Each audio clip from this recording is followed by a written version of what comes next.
Hi guys, কেমন আছেন সবাই? চলে এসেছি খুবই সিম্পল একটা রেসিপি নিয়ে, পুঁই শাকের নাবড়া। কড়াইতে সাদা তেল দিয়ে দিয়েছি, দেবো দুটো শুকনো লঙ্কা ফোড়ন, আর এখানে কিছুটা পাঁচফোড়ন ফোড়ন দিয়ে দেবো।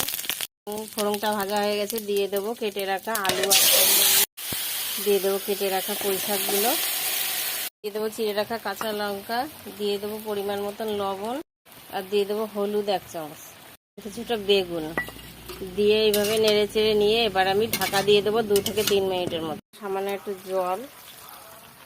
জল দিয়ে এবার ঢাকা দেবো।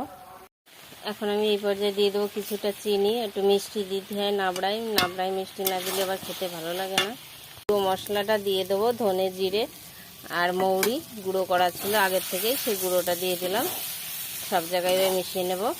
আমার পুরো নাবড়া কিন্তু এই যে এরকম শুকনো হবে, এরকম শুকিয়ে গেছে। এখন আমি এটা নামিয়ে নেব।